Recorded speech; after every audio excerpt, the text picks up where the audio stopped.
Bien.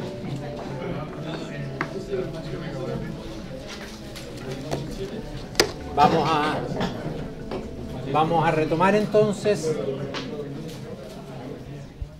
Entonces, siendo tan complejas estas crisis, tan graves, con consecuencias tan negativas, es importante que nos preocupemos cuáles son las causas y cómo las evitamos.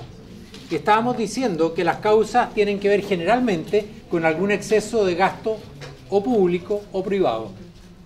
Y que el exceso de gasto tiene como contrapartida normalmente, si estoy gastando más de lo que tengo, es porque me estoy endeudando. Bien. Esa puede ser una causa. Otra es que los precios están desalineados. Vale decir que no son precios que logran acercar la oferta y la demanda. Y por lo tanto, normalmente cuando hay esos precios desalineados tiende a generarse mercados paralelos, mercados negros, como vimos respecto de un precio clave como es el dólar. Y tratamos de ejemplificar con situaciones que están pasando en este momento. Pero dijimos también que pueden estar asociadas las causas a que en el mercado financiero se ha generado algún desequilibrio, normalmente asociado a los precios ya no de los bienes, sino de los activos. Y normalmente llamamos que hay detrás de eso una burbuja.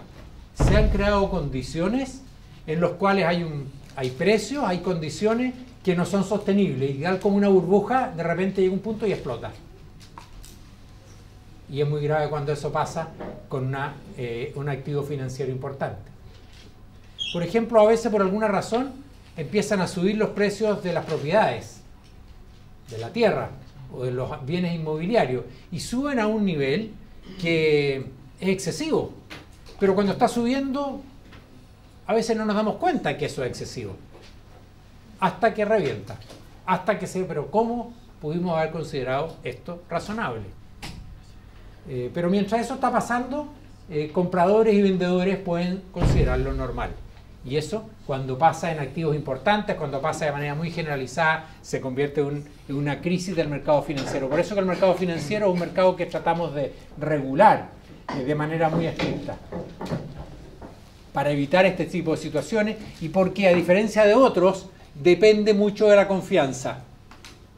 Cuando decíamos que habían corridas bancarias, es porque se perdió la confianza.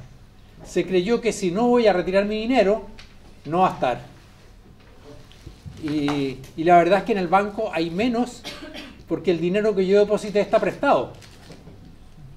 Pero yo estoy suponiendo que está prestado de buena manera y que lo van a recuperar y que lo usaron y lo invirtieron de tal forma que es recuperable. Porque si yo no creyera eso, si no confiara en eso, entonces no lo dejaría.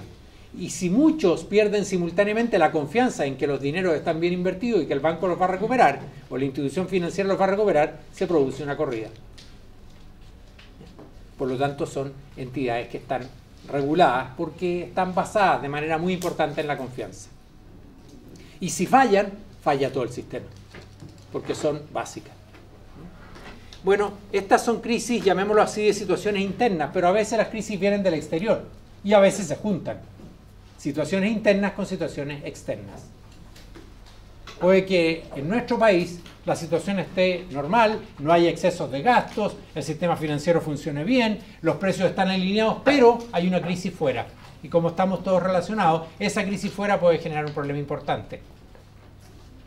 Y si no estamos preparados va a tener una consecuencia y puede generar una crisis en nuestra economía. A pesar que nosotros teníamos las condiciones internas todas bien. Bien. Hablando de esos desequilibrios de gastos, la manera donde registramos lo que le pasa a los gastos e ingresos del Estado es en el presupuesto. Y un déficit fiscal es esta situación en la cual el Estado, el fisco, gasta más de lo que tiene. Y aquí hay una larga historia de desequilibrios fiscales, equilibrios o desequilibrios fiscales. Y hay momentos de grandes desequilibrios. Y esas situaciones normalmente derivaron en crisis económica, en crisis macroeconómica. Entonces, aquí hay una historia prácticamente de 2 siglos, de 1 siglo y medio, de la situación fiscal. Y muchas veces estamos en situaciones de desequilibrio, de déficit. Y generalmente esos déficits derivaron en inflación, y para tratar de frenar la inflación, generalmente se frenó la economía. Vamos a hablar más de este tema en la próxima sesión, en la sesión de política fiscal. Pero muchas veces estuvo este exceso de gasto público detrás de los desequilibrios macroeconómicos en nuestra historia. Y puse esta carta del año 53, en que el presidente Perón le mandó al presidente Ibáñez en Chile, le mandó esa carta a propósito de la relación entre lo que es posible gastar y lo que no es posible gastar. Le dice: mi estimado amigo, dele a la gente, especialmente a los trabajadores, todo lo que sea posible. Cuando a usted le parezca que les está dando demasiado, déles aún más. Verá usted los resultados. Todo el mundo tratará de asustarlo con el fantasma del colapso económico, de la crisis, del desequilibrio. Pero todo eso es una mentira. No hay nada más elástico que la economía, a la que todos temen tanto porque no logran entenderla, ¿no? O sea, una enorme confianza en que esto es elástico, en que podemos gastar más, podemos darle más a la gente, porque siempre hay necesidades, siempre se necesita más, siempre quisiéramos darle más. Y si creemos que el poner énfasis en esta preocupación por estos equilibrios, por evitar estos desequilibrios, es algo que no existe porque es elástico, entonces normalmente vamos a terminar en estas situaciones de crisis, ¿no? Esto es lo que está detrás de una manera que llamamos muchas veces populista, ¿no? En que hacemos algo que puede resultar muy popular, muy conveniente, que la gente quiere, pero que si no es sostenible va a terminar en una crisis. Bueno, parte de esos desequilibrios que hemos tenido en Chile, en otros países de América Latina, tienen que ver con una manera de mirar las cosas así, en que pareciera que hay una independencia entre la política y la economía, y claramente están interrelacionadas. Ni es solo la economía, ni es solo la política. Ambas juegan un rol fundamental. Bueno,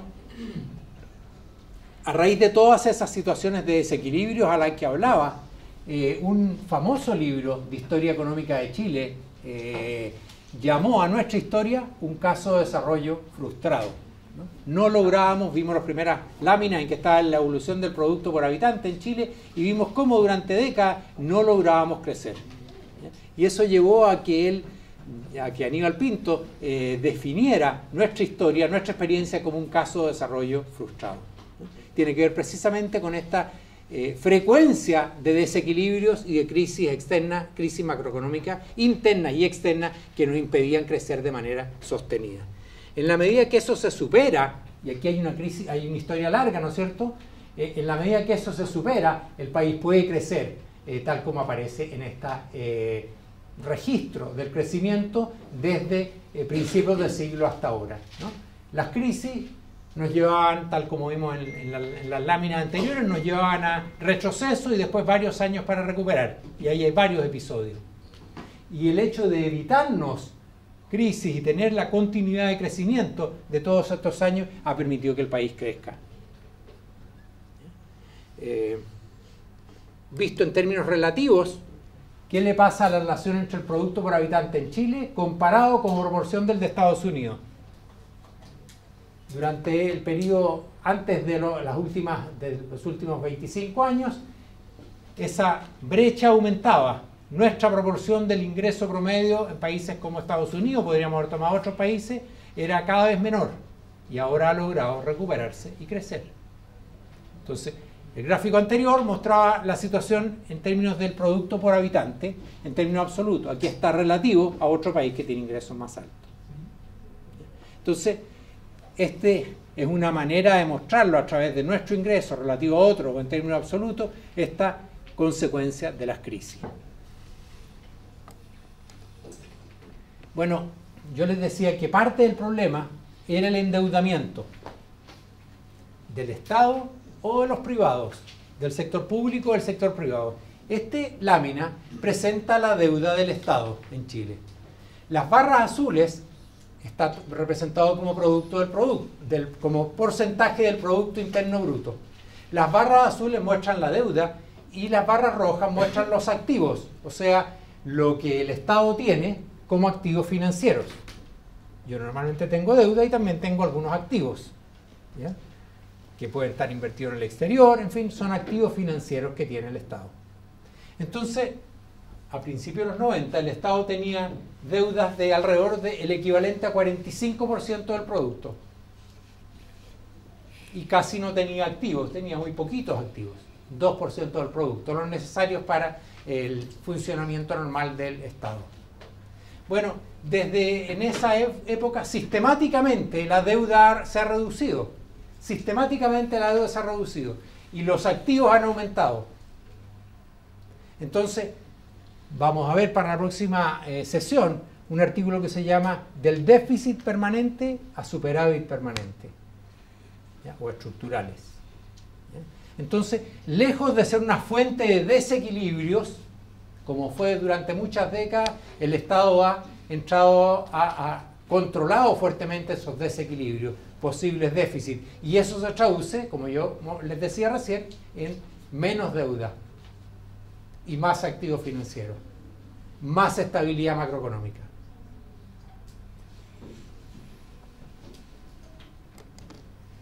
Pero eso no solo tiene el efecto de evitar los problemas del desequilibrio, sino que además se convierte en un círculo virtuoso, porque eso hace que el país sea más confiable para los inversionistas y por lo tanto el riesgo y por lo tanto lo que me cobran por prestarme dinero es menos, precisamente porque soy visto como un país de mayor seguridad, porque estoy menos endeudado, porque tengo más confiabilidad en que voy a devolver en buenas condiciones, las condiciones pactadas, los préstamos que recibo, y por lo tanto el cobro adicional, el premio por riesgo que me cobran es muy inferior al de otros países, especialmente de países que pueden estar en situaciones de mayor dificultad en su balanza de pagos como la que acabamos de indicar.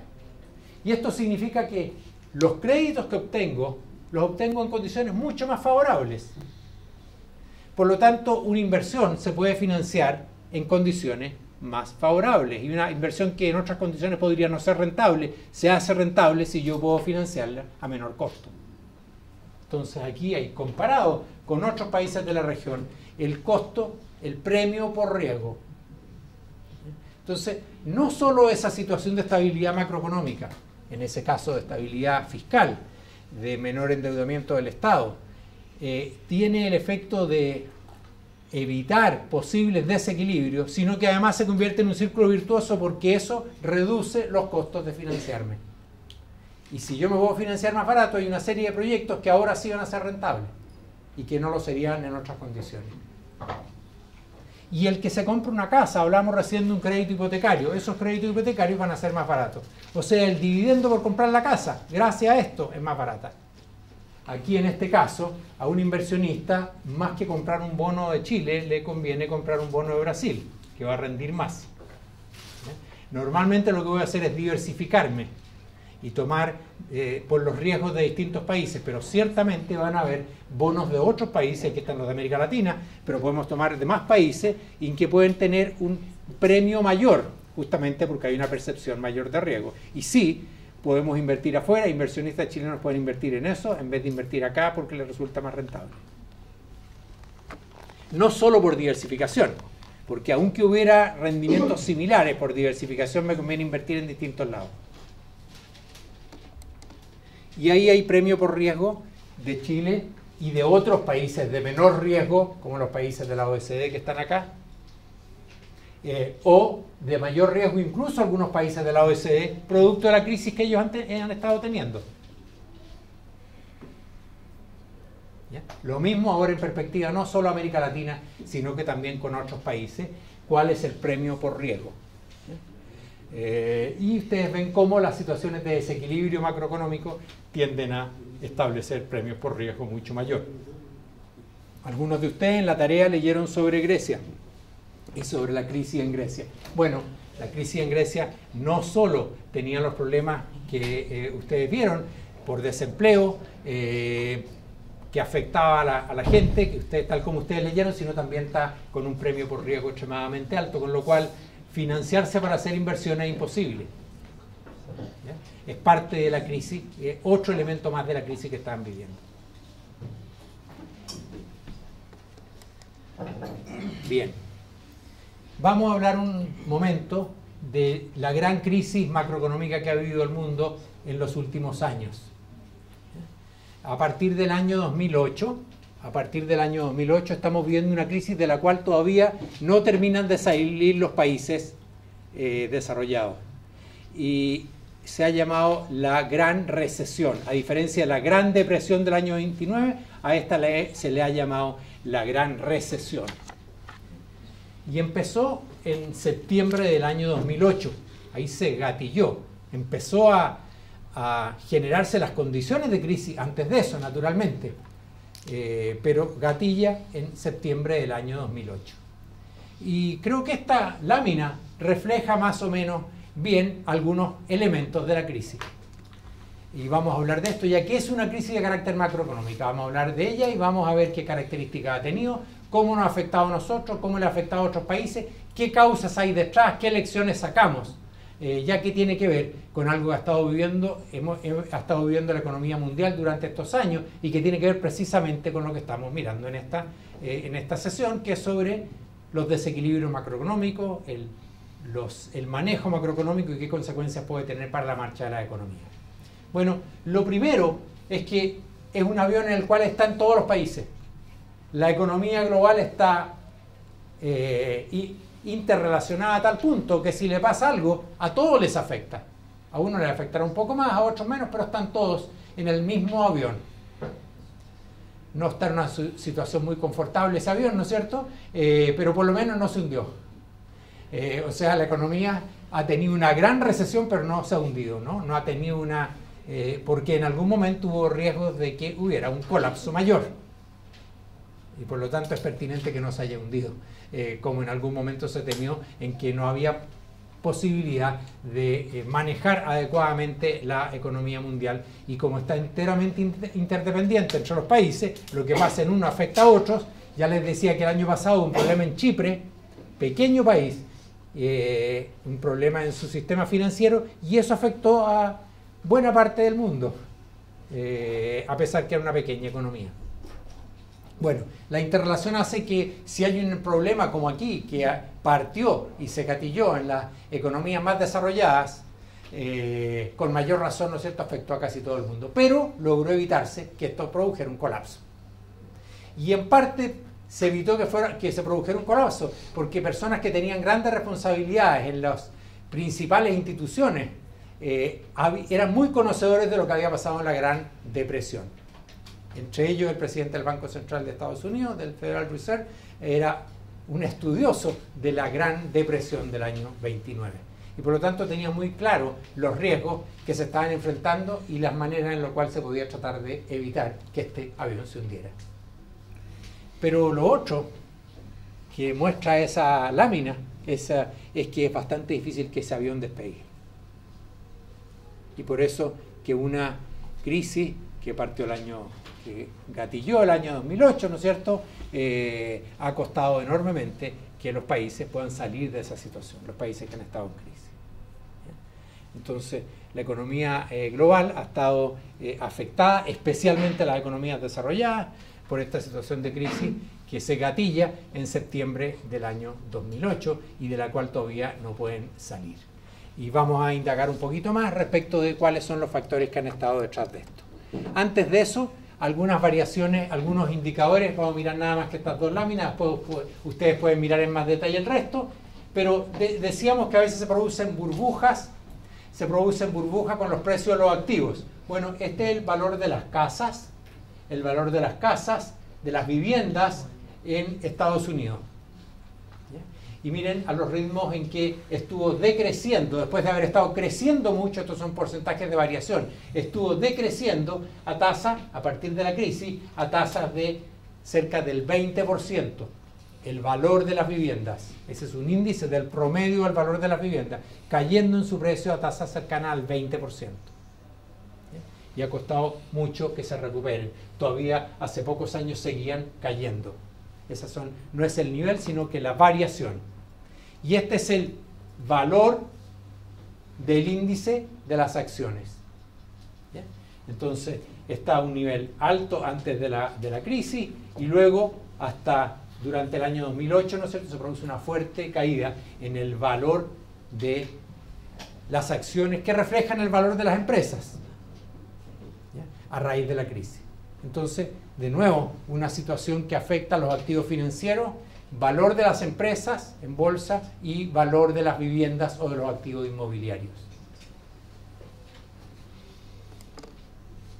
Lecciones. Más que entrar en un detalle de los factores que han estado detrás, no tenemos tiempo para mirar todos los detalles de lo que ha pasado y lo que gatilló. Yo quiero que repasemos las lecciones que han sacado las personas que están en esas economías. El año pasado hubo una reunión interesante en el Fondo Monetario donde estaban los encargados de los bancos centrales, de los gobiernos, académicos, para examinar, ya que la crisis está terminando, ¿qué aprendemos de esta crisis? ¿Qué lecciones puede sacar? ¿Qué lecciones sacamos para el manejo de las economías 5 años después? El año pasado, a 5 años de Lehman, siendo Lehman la crisis de Lehman, de ese banco, uno de los elementos que gatilló esta crisis. ¿Qué lecciones?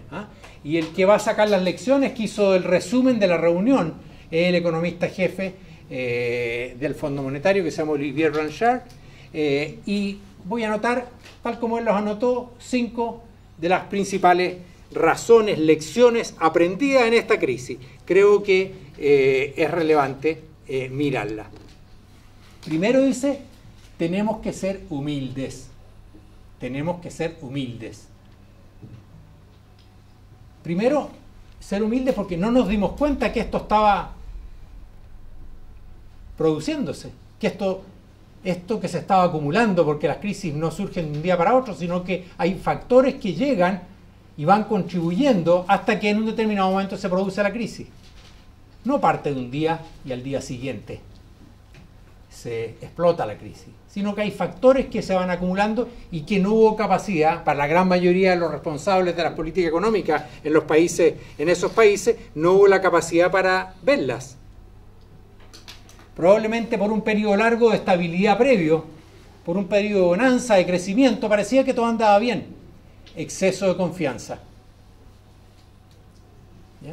Muy peligroso los excesos de confianza.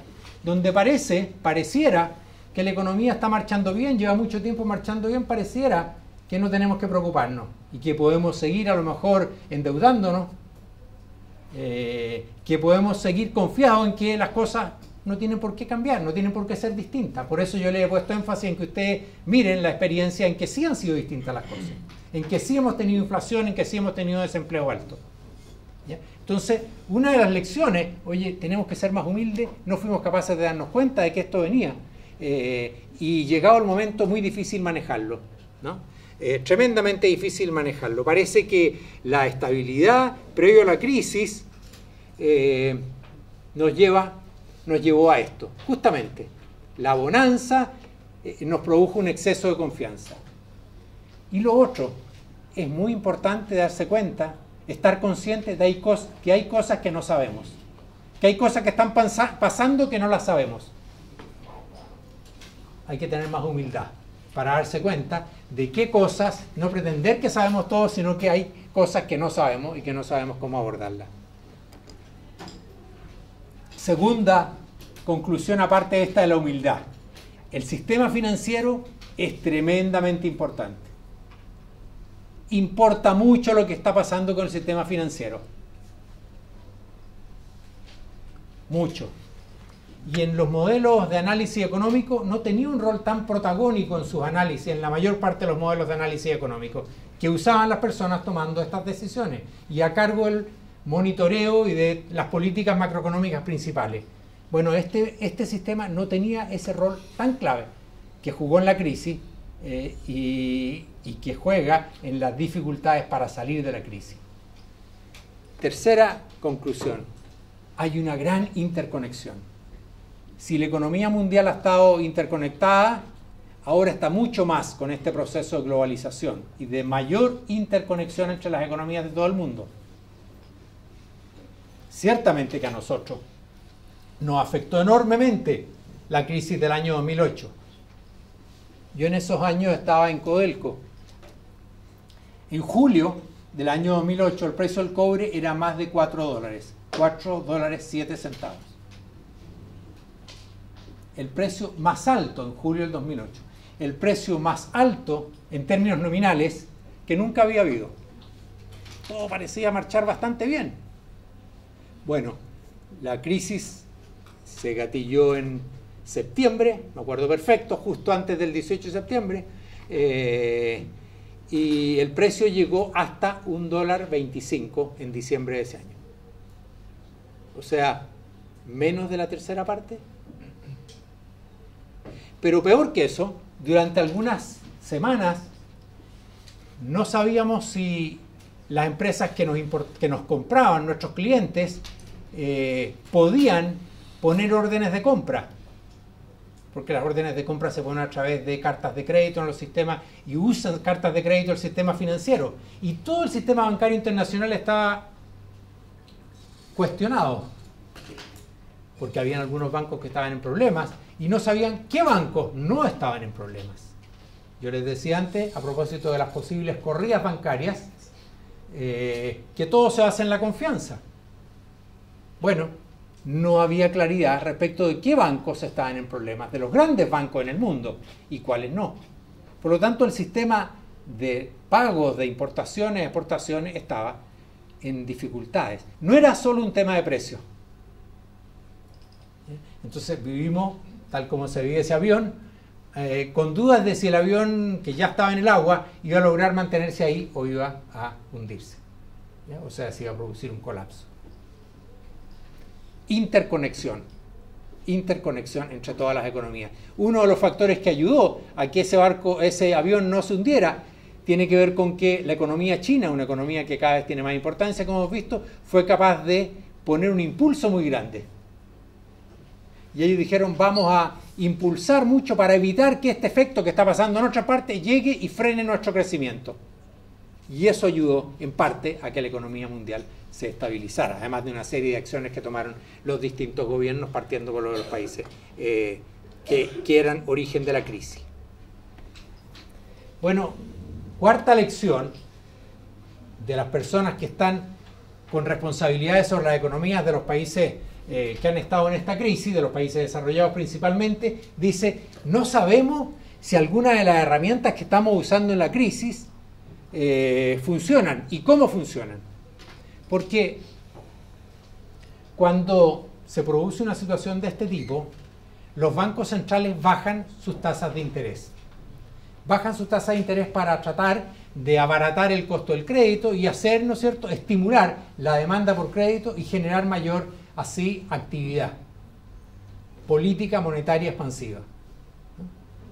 Sin embargo, cuando ya las tasas de interés están en nivel de cero, o prácticamente de cero, es poco lo que eso puede hacer, esa herramienta puede hacer. Entonces han usado herramientas nuevas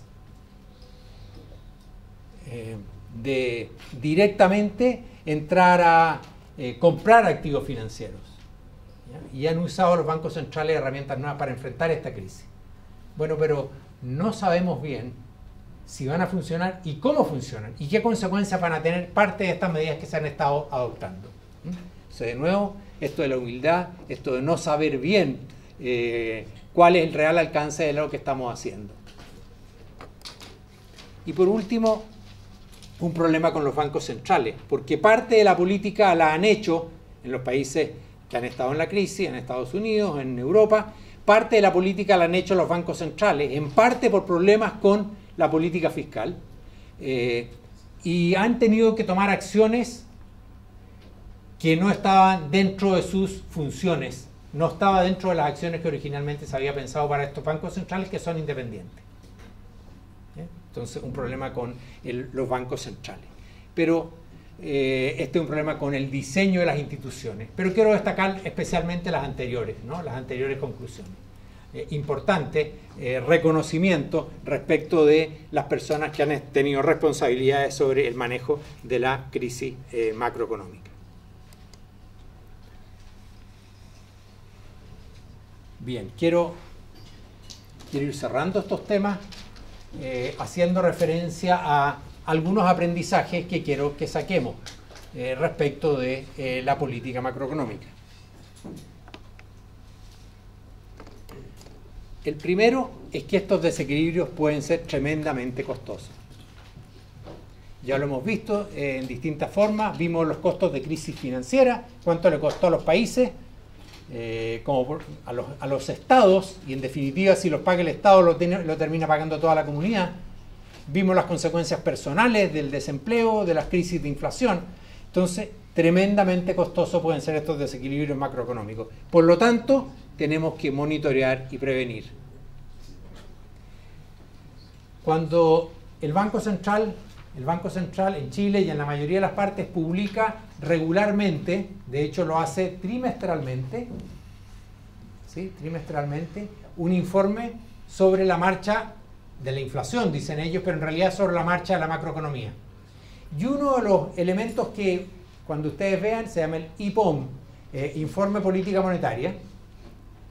Revisen el último IPOM, que fue publicado en septiembre, a principios de septiembre. Y en todos los IPOM ellos analizan cuáles son los riesgos.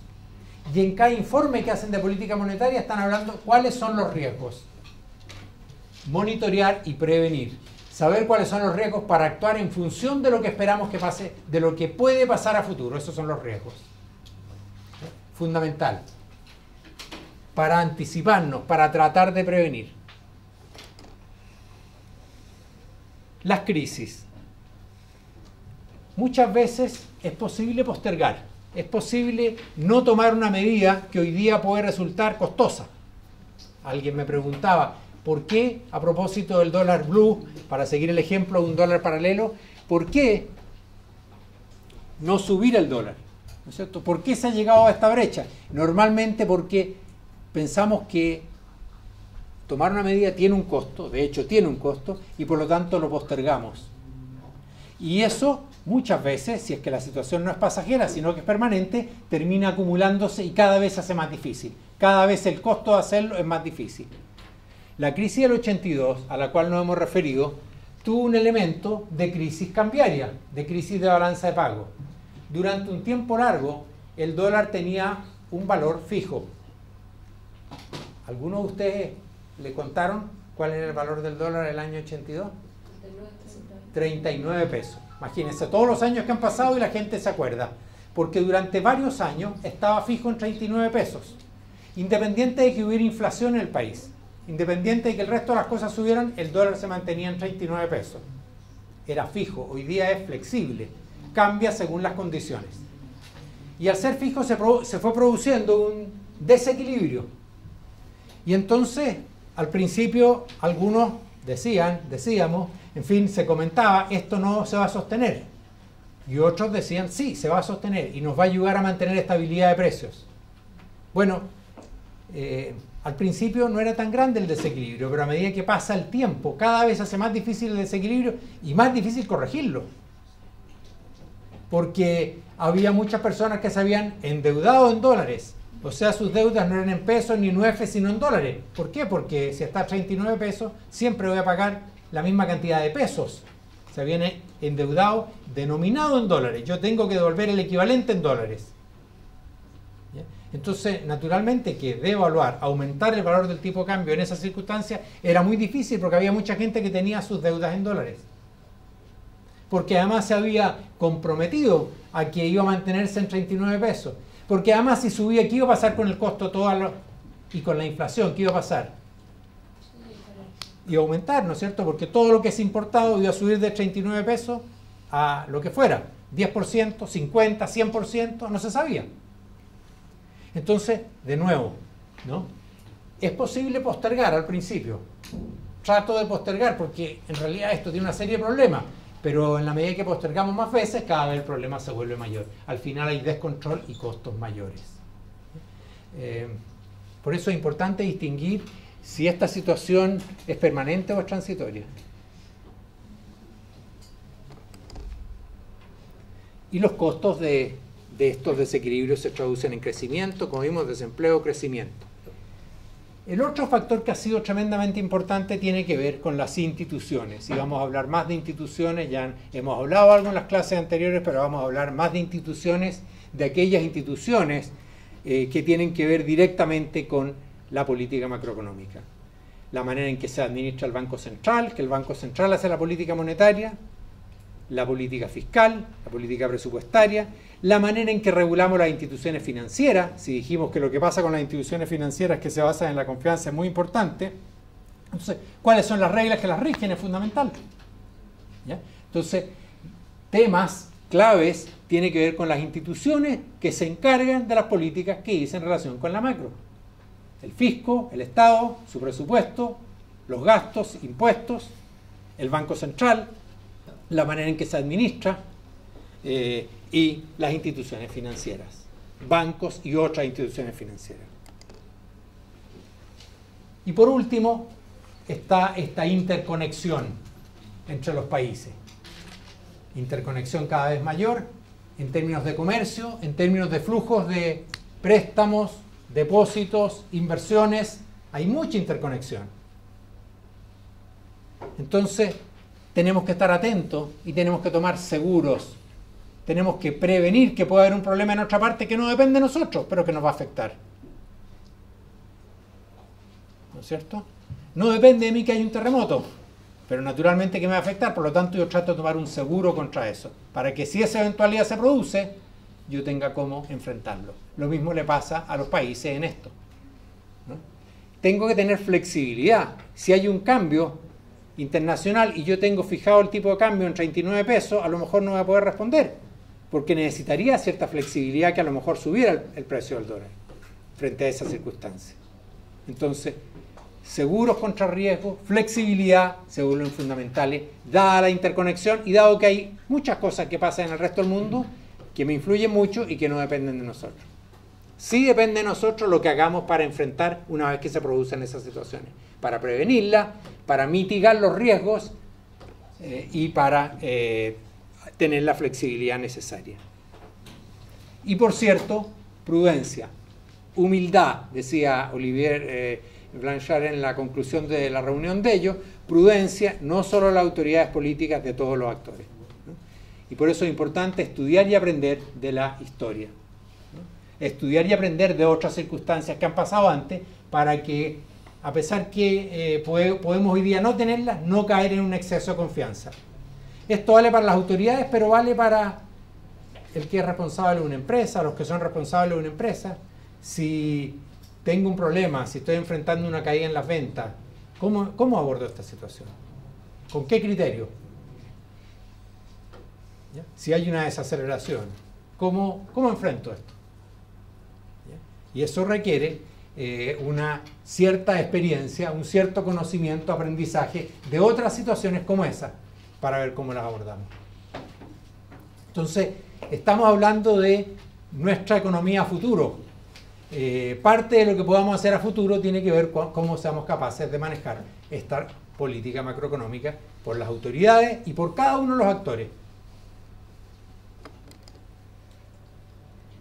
Hay una distinción súper relevante en esta evaluación de lo que pasa. Es muy distinto si las cosas son estructurales o son cíclicas. Es muy distinto si esa caída del precio del cobre que yo les decía del año 2008, de $4 a $1.25, nosotros evaluábamos que ahora ya no va a volver a subir, o pensábamos que sí va a volver a subir. ¿Es transitorio o permanente? Yo hago algo distinto. Si frente a la desaceleración de la economía se comporta distinto la empresa, si es que piensa que no va a volver a crecer al 5%, y por lo tanto esta situación es permanente y ya no vamos a crecer a más del 2%, que si piensa, ¿sabe? En realidad estamos creciendo al 2%, pero en un tiempo más. ¿En cuánto tiempo más? ¿En un año? ¿En 6 meses? ¿En 2 meses? Vamos a volver a un crecimiento más normal. Si es que yo pienso que es transitorio, ¿qué voy a hacer? Probablemente, ¿no es cierto?, voy a guardar algunos de los productos que ahora no puedo vender para después que se van a normalizar. A lo mejor voy a aceptar tener un poco más de inventario, pero si es permanente, voy a empezar a tomar medidas permanentes, pensando en que ya no voy a poder tener un ritmo de crecimiento y de ventas como el que tenía antes. Eso que le pasa a cada actor, ¿no es cierto?, a cada empresa, en sus decisiones, tiene que evaluarlo también las autoridades respecto a la marcha del país. Es esto que estamos viendo transitorio, cíclico o es estructural, permanente? ¿Es transitorio y permanente o es cíclico o estructural? Esa distinción es tremendamente importante en las decisiones que quiero tomar. Si son permanentes o estructurales, tengo que tomar medidas acordes a eso. Pero si es algo pasajero, si es algo que dura por un tiempo, bueno, tengo otras maneras de enfrentarlo. Es fácil decirlo, es muy difícil, dado el momento, evaluar en qué tipo de situación estamos. Cuando estábamos en diciembre del año 2008 con el precio del cobre a $1.25, no era fácil ponderar cuánto tiempo más va a estar, aunque uno crea que va a recuperarse en parte. O sea, ahí tiene que tener la capacidad de saber cuáles son los elementos estructurales. ¿Es posible que la producción mundial se sostenga a precios de $1.25? ¿O en ese caso ya va a haber algunos productores que van a tener que dejar de producir, que van a quebrar, que van a salir del mercado o que van a reducir su actividad? Y eso va a reducir la oferta, y según lo que pase con la demanda, entonces cuáles van a ser los precios que uno puede esperar más de largo plazo, más permanentes. Y después, ¿cuánto nos demoramos en llegar a esa situación permanente? Esa es la evaluación que tenemos que hacer.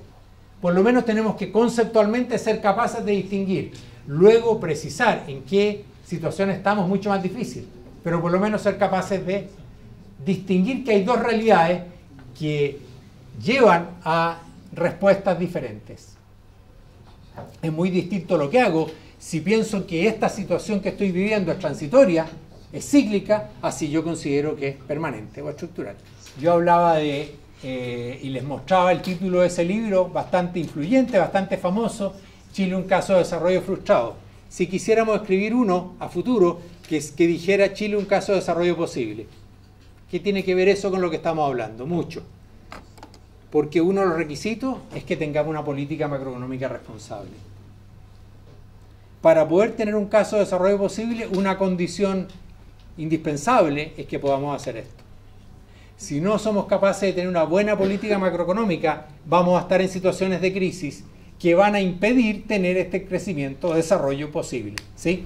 ¿Usted cree que ya tenemos una política macroeconómica responsable o que estamos yendo para allá?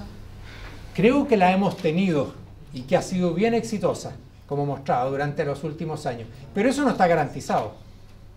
Depende de que tengamos, primero, la convicción de que eso es así, lo más amplia posible, en que necesitamos eso, tengamos las instituciones, tengamos la conciencia y las instituciones de que esto tiene que ser así. Y que si no respetamos ciertos requisitos, o si las instituciones no se comportan de determinada manera, como ha ocurrido en el pasado, entonces podemos perder esto. Pero si tú me preguntas por las últimas décadas, sí, y ha sido una prioridad, y una prioridad muy consciente, pero podemos caer en un exceso de confianza. Los países desarrollados les acaba de pasar con una crisis enorme, a pesar que habían tenido por décadas estabilidad y buen crecimiento. Tal vez precisamente ahí se va incubando una crisis, si es que no estoy muy atento. Justamente el hecho que hace mucho tiempo que no tenemos una gran crisis hace más posible de que haya una. ¿Por qué? Porque quienes tienen responsabilidades ya como que no saben de eso, no dimensionan enteramente lo que eso puede significar y podemos tener un exceso de confianza. Entonces, las instituciones y el conocimiento, la convicción que haya respecto a la importancia que esto tiene es fundamental. Pero si no tenemos esto, lo seguro es que no vamos a poder tener un desarrollo posible. Esto no garantiza, pero sí una condición. Y en parte porque estamos interconectados. Y aunque nosotros hagamos todas las cosas bien, pueden haber problemas en otras partes, en el resto del mundo, que nos influyen. ¿No es cierto? Los chinos tienen que hacer ajustes importantes, estructurales. Si en vez de crecer al 7% como están creciendo ahora, crecieran al 5%, claramente nos crearía una situación bien distinta. Entonces, en parte depende de factores que no controlamos para nada. Lo que sí controlamos es cuán preparados podemos estar para situaciones internacionales que no controlamos. Los seguros que tengamos frente a eso, seguro lo que hagamos para hacernos menos costoso una situación externa desfavorable. O al contrario, para ante una situación externa muy favorable, no pensar que eso va a ser permanente y que después cuando vuelvan las cosas a su normalidad tengamos un problema. Porque a lo mejor no se trata de que tengamos una situación negativa, podemos tener una situación muy favorable, pero esa situación favorable, excesivamente favorable y positiva, puede no ser sostenible en el tiempo. Entonces, ¿qué pasa cuando eso termine? ¿Qué pasa cuando esa fiesta no pueda seguir? ¿Ya? ¿Cómo vamos a enfrentar esa situación? ¿Vamos a poder hacer el cambio? ¿Ya? Todo esto tiene que ver cómo manejamos la inestabilidad, los ciclos y los cambios que hay en el resto del mundo. Y evitar la inestabilidad generada domésticamente. La inestabilidad generada domésticamente era esos excesos de gasto, privado o público, mal, inadecuada regulación de las instituciones financieras, etc.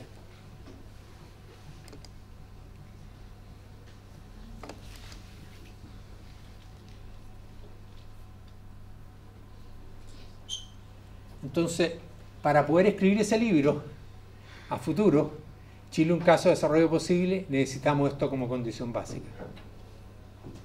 No es suficiente, pero sí es un requisito. De lo contrario, podemos recorrer esas situaciones de desequilibrios que hemos tenido en el pasado y que han sido tremendamente costosos. La ventaja es que hemos demostrado que podemos hacerlo. Y tenemos un periodo largo en el cual hemos podido evitar, no porque no hayan habido crisis fuera. A fines de los 90 hubo una crisis en Asia, en los países de Asia muy fuerte. Y nosotros la sufrimos, pero en medida menor comparado con otras circunstancias en que habíamos tenido crisis internacionales de ese tipo. Nos afectó, se afectó el crecimiento, pero no en la misma medida en que en otras ocasiones, porque estábamos bien preparados. Y lo mismo en esta crisis del 2008.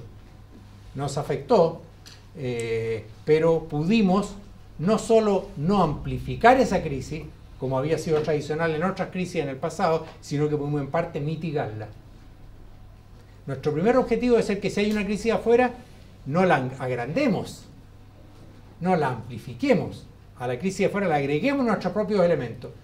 Eso es lo primero. Y lo segundo es que ojalá seamos capaces de compensar parte de esa crisis externa. Vamos a hablar más de eso en las próximas clases, cómo hacemos para mitigar esa inestabilidad externa, que es una realidad que no controlamos. Monitoreo de riesgo y evitar exceso de confianza, ¿no? Y estar siempre atentos a cuáles son los riesgos. Y esto vale para el manejo global del país y vale para el manejo de cada uno de los actores. Análisis de riesgo y de las maneras en que podemos prevenir, evitar, compensar esos riesgos. ¿Dudas? ¿Consulta? Sí. ¿Cómo uno puede parar el exceso de confianza? ¿Cómo lo hace el gobierno? Hablar de que las personas compren menos activos. No. Es una situación bastante difícil, pero en primer lugar puede tratar de no contribuir a generar más confianza y más expectativas. Si yo estoy permanentemente estimulando expectativas, por ejemplo, hablábamos antes de la generación de empleo. Si el gobierno fuera demasiado optimista respecto a lo que puede hacer en la generación de empleo, está creando algo que tal vez no va a ser real y está contribuyendo a ese exceso de confianza. Pero supongamos que no es el caso. Y que puede estar generándose una inflación de activos, ¿no es cierto? Una burbuja. ¿Ya?